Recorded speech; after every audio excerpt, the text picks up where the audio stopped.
Tonight on BBC London, how an exciting solo trip to Vietnam turned into a terrifying ordeal. One woman shares her story of violence and misogyny to try and help others stay safe.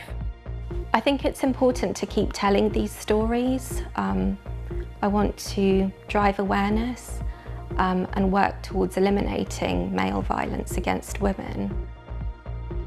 Also on the programme tonight, remembering those impacted by Russia's invasion of Ukraine 3 years on. We hear from those taking part in special events in London. I'm in Barnet looking at plans to turn this into this, with the arrival of 300 new homes. 2 shores and 1 crossing, the morning broke. And Poems on the Underground are back. A new set is released almost 40 years after they were first introduced.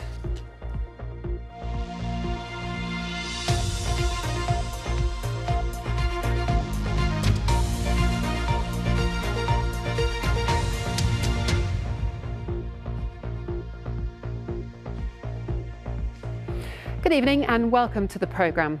First tonight, the story of a young woman who began what was supposed to be an exciting solo trip to Asia, but turned into a terrifying ordeal at the hands of 2 men. Annie McKeever from West London was cycling in a remote national park in Vietnam when she was followed and assaulted. She went on to discover not only that the 2 men had admitted similar attacks on other women, but that their social media was filled with violent and misogynistic material. She's now sharing her story to help others stay safe. And a warning that Anna O'Neill's report contains distressing content and images. I was shouting for help. I realised that no one can hear me. I was so far away from the hotel, the jungle blocked out all the noise. And then things got really scary because they started to restrain me as well. When Annie McKeever set out on a solo trip from London to Vietnam in December 2022, she never imagined she would be sexually assaulted by a pair of violent men whose social media shows them keeping a tally of the women they grope. It was actually my second time there. I had such a good time the first time round that I wanted to go back, see all the places that I didn't have time to see. It happened on the first day of her holiday when Annie had cycled 10 kilometres into the remote Cat Tien National Park. She'd just passed 2 men who she thought were fellow tourists. There was a little clearing and I could see these 2 men ahead of me had stopped. But I thought, you know, maybe I've got an overactive imagination, it's fine. As they walked past me, the first man reached out and groped me. And I shouted, you know, "What do you think you're doing?" And then he turned again, and then he came and repeatedly attacked me. He then said something in Vietnamese to his friend who was on the other side of me. And I looked to see, is this friend going to, you know, was he coming to my rescue and the friend is calling him off? Or is he coming to attack me as well? And it turned out, yes, he wanted to attack me. Annie managed to somehow fight the men off, and after running to the park ranger 5 kilometres away, she reported what had happened. She was covered in bruises. The men were detained by police, but eventually released. She was told to take a photo of their ID cards. I asked the police officer, who are these men? How do they know each other? Have they done this before? Do they have a criminal record? And I was told, no, they saw their chance and took it. It was a one-off. Back in the UK and struggling to come to terms with what had happened to her, Annie decided to find out whether the men had done this before. She used their ID card information to look up their social media accounts. What she found horrified her. It's full of violent imagery. It's extremely misogynistic. It's promoting violence against women. There's pictures of weapons, and they also keep a tally of how many women they have attacked. We've contacted the Vietnamese police and the men themselves via their social media accounts for comment. So far, there's been no response. I think it's important to keep telling these stories. I want to drive awareness and work towards eliminating male violence against women. I also want to protect any women travelling to that area anytime soon, but there may be other women out there who are attacked who don't know by whom or why. Anna O'Neill, BBC London. Well, if Annie's story resonates with you or someone you know and you want to talk to someone about it or get help or support, the BBC has pulled together a list of organisations which may be able to help. Just search for BBC Action Line. Lots more to come tonight, including Feeling Fabrics, our London fashion shows becoming more accessible to blind and visually impaired people.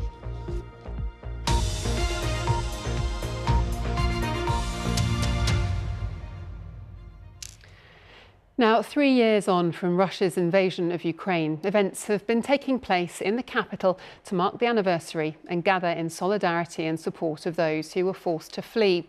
Earlier, a special service was held at the Ukrainian Catholic Cathedral in central London. Frankie McCamley was there. Thank you for joining us in prayer. Thank you for being with us in solidarity. Alongside a message of appreciation, a moment of reflection for Ukrainians living in the capital, alongside multi-faith and community leaders. 3 candles lit, marking 3 years since the full-scale war in Ukraine began. It's hard for me to believe. It's saddening, it's shocking, and a challenging day for sure, passing this 3rd anniversary.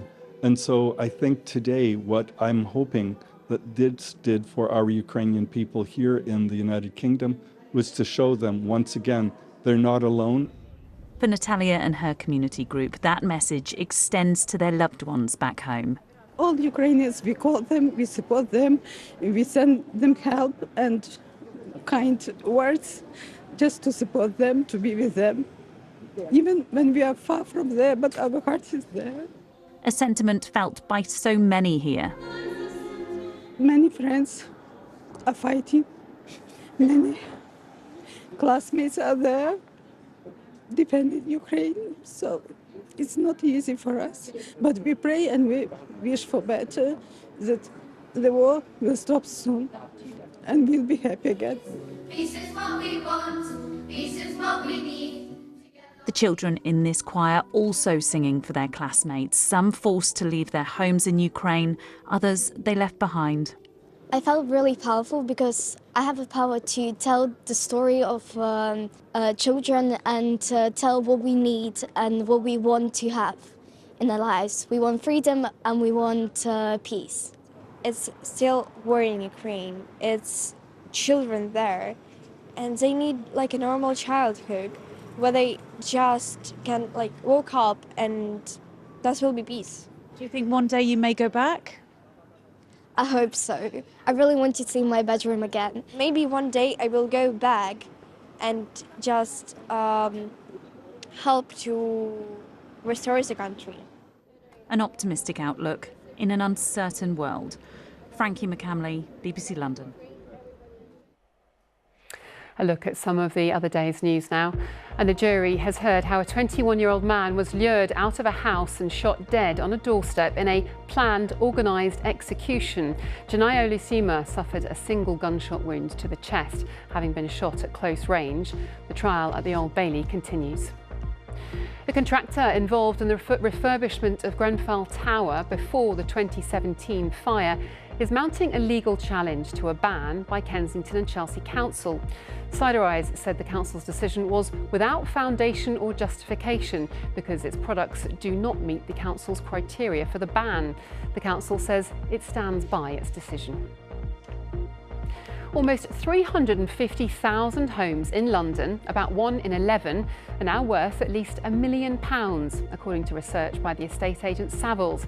It says that's a record high after 5,000 properties crossed the £1 million threshold last year. Now, it's no secret that London's nighttime economy has had a tough few years.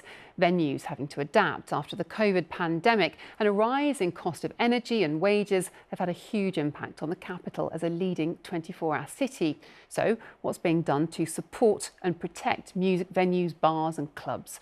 Well, a new report by the London Assembly is recommending a raft of measures. And Barry Caffrey has been having a look at them and joins me now. Barry, first of all, tell us what it is that the London Assembly wants to see.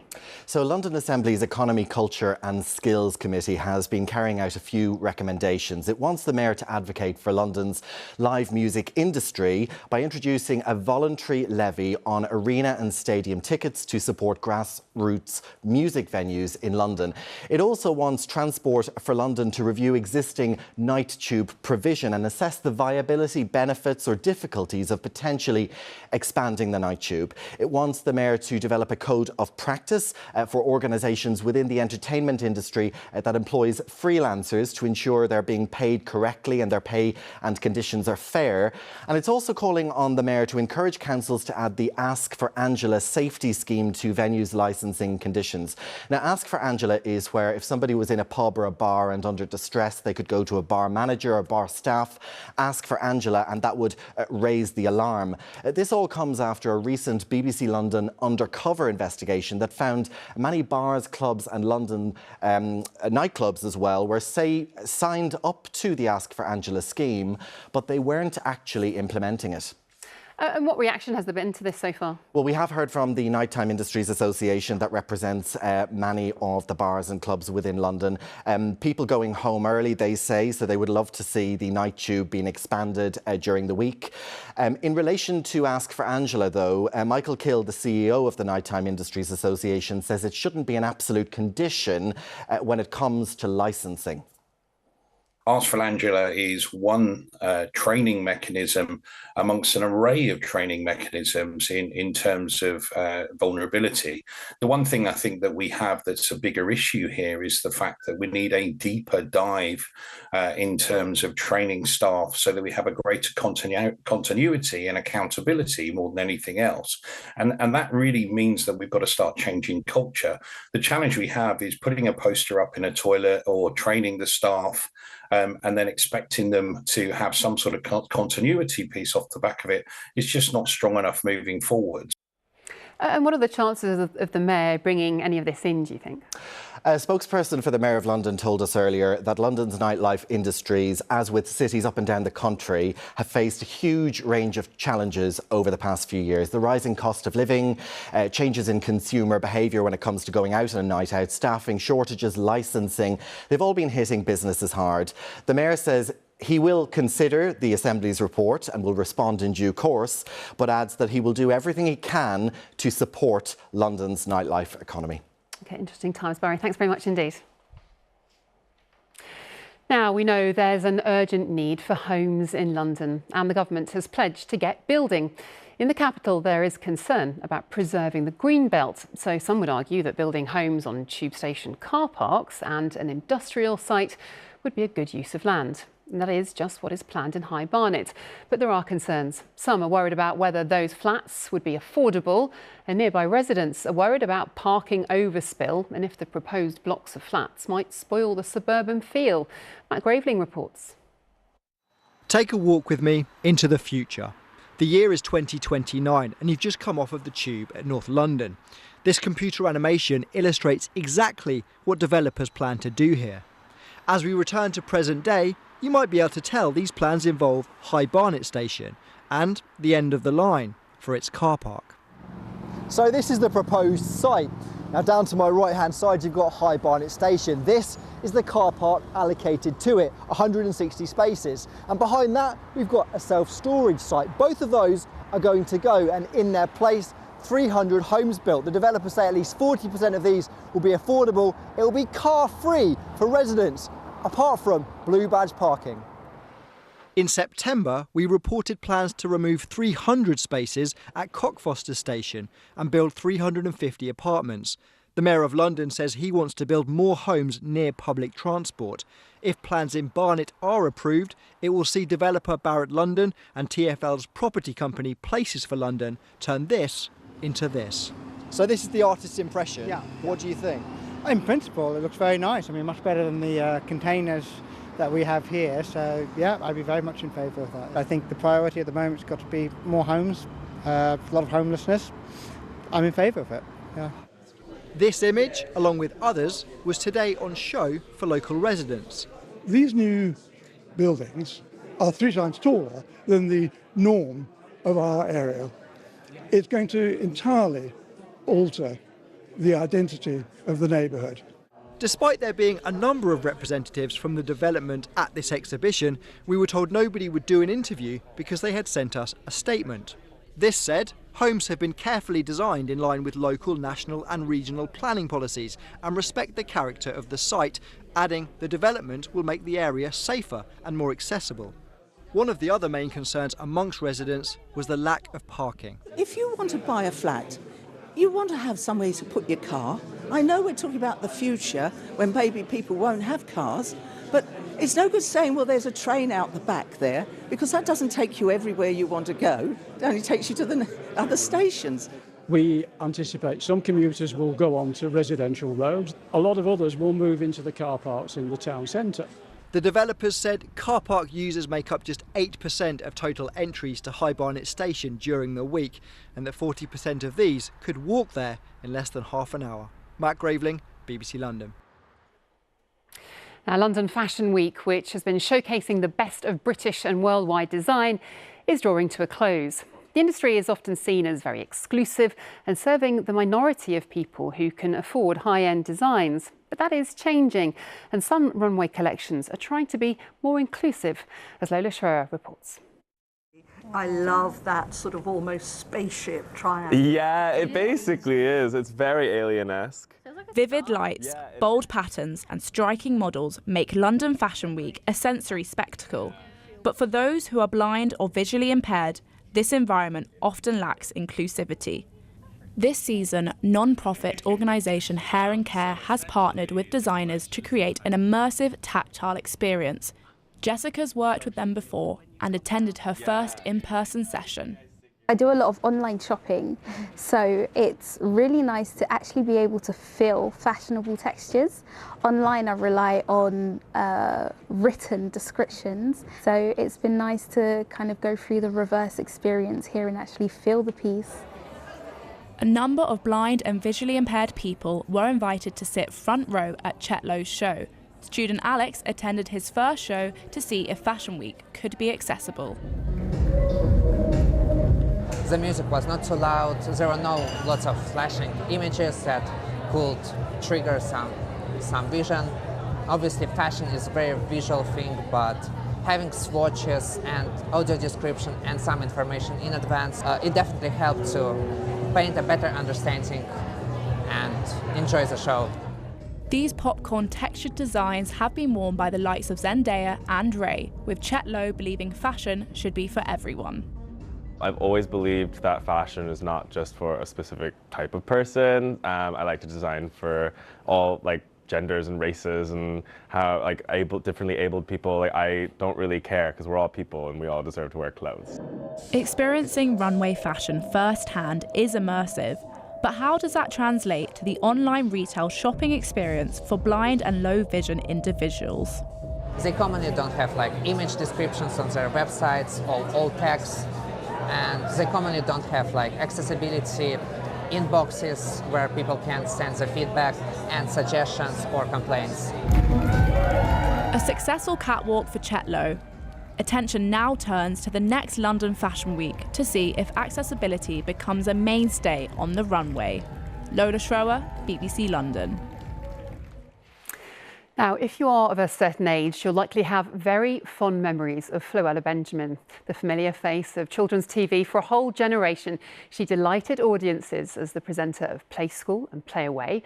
Floella Benjamin is also an award-winning writer, actor and politician. She entered the House of Lords as Baroness Benjamin in 2010 and received a prestigious BAFTA Fellowship. Her latest project is called Set the Stage, which is highlighting a variety of careers in the film industry for young people and offering them the opportunity to have hands-on experience. Well, I'm very pleased to say that she joins me now in the studio. Thank you so much for coming in today. We will discuss Set the Stage in just a moment, but for a lot of people watching at home, you will be the face of their childhood still. I mean, some of the images show what you were part of. Just take us back to that time during Play School. Did you have any idea then that this essentially would be your future, championing, helping young people? No idea. I just loved taking the children through the round window, the square window, and the arched window. I didn't realise that childhood would last a lifetime, and it's just proven to me that childhood matters, those early years matters, because I meet people everywhere, in the supermarket, walking down the streets, in the theatre, in the House of Lords. Many of the ministers are my play school babies. That's what I call them, play school babies. And they say to me, when I was little, I knew you loved me.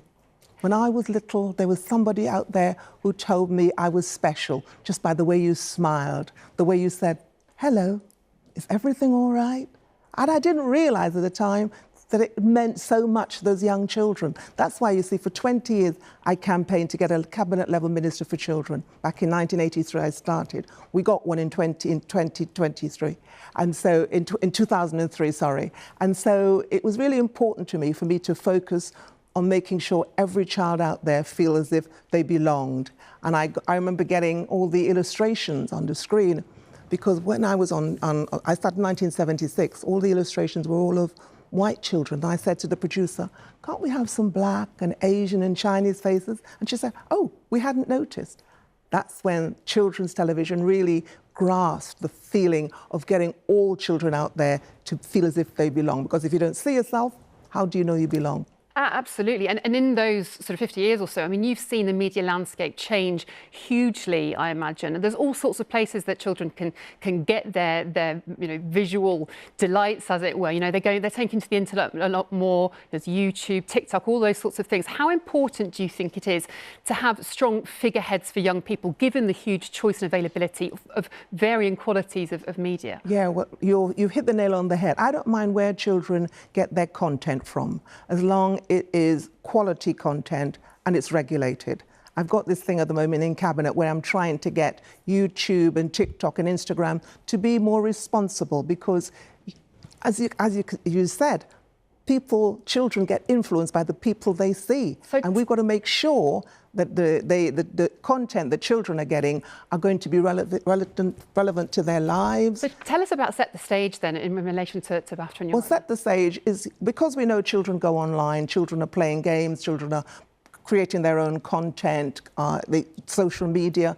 I want to make sure that those children don't just evaporate those skills. I want them to use those skills that they've developed to become directors, to become script writers, lighting, makeup, wardrobe, design, all the things that are out there in the film industry. So BAFTA and EE have got this initiative to get 15 to 17-year-olds to use those skills, those passions that they have as a profession. Because when you look at the BAFTAs, and the Oscars are coming up soon, all the names that you see going up on a film, there's a profession behind them. And I want those young people out there to use those skills to the best of their ability to become world famous. Because Britain has got the best creators. When you look at all the people who won all the technical and creative arts in the BAFTAs, the British, and fly the British flag, because we've got a wealth of creation here. And EE and BAFTA are going to make sure they get those children to use those skills and become well-known, world famous in the future. Exciting times indeed. Thank you so much. Thank you.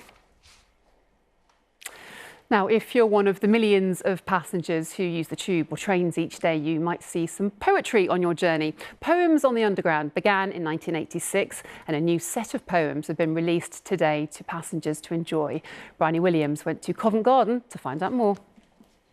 The winter light was still to hit the window, and all my other selves were still asleep. This poem is called February Morning.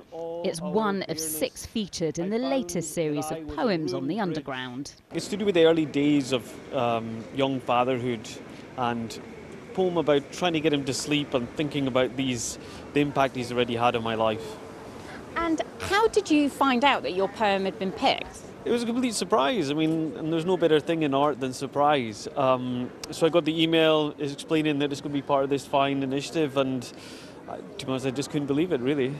The aim of the featured poems is to bring inspiration to the millions of people who use the London Overground and Underground network across London. About 40 years ago, I wrote to the London Underground, the manager, whoever that might be, asking if they would like to have some poems on the empty advertising spaces. To my amazement, they were very much interested. I'm on the Victoria line going southbound, and this is one of the poems. It's Love by George Herbert.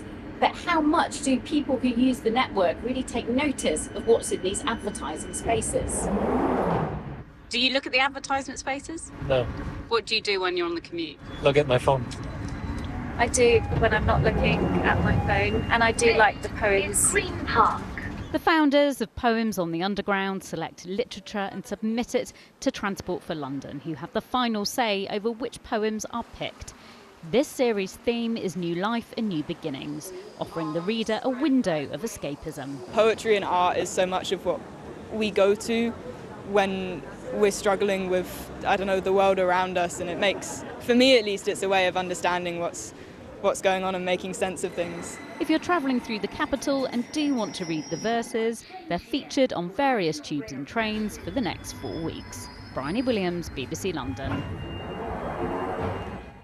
OK, time for a look at the weather, and Courses here. Hi there. Hi there, Victoria. Thank you. Well, we had some spells of sunshine today. That's good news. Good evening to you all, but also some showers around as well. Let's take a look at the radar from earlier today. That's the overnight rain clearing this morning, and then we saw bands of showers arriving in, but plenty of fine, dry weather in between.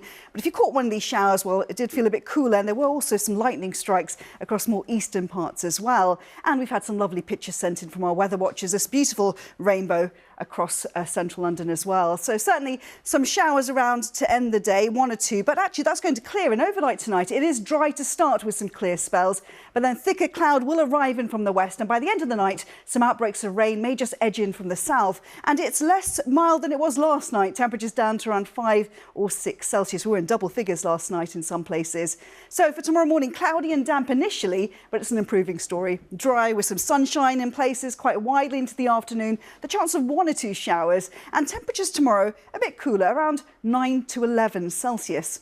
As we look ahead then, well, we're going to see dry, clear conditions for tomorrow night, and it will be quite a chilly night as well. There'll be a bit more in the way of cloud just arriving in from the west by the end of the night, though, but temperatures quite widely dipping close to freezing, and there may just be a bit of a frost in places. But a change is in store on Wednesday. Cloud outbreaks of rain spreading through, and once these pass through, then there'll be some scattered showers into the afternoon. And temperatures by Wednesday, well, around average for the time of year, around 8 to 10 Celsius. But high pressure then builds. Thursday, Friday, largely dry with some sunshine, but it will be cold by day, average, but by night, frost. That's your forecast. Thank you so much.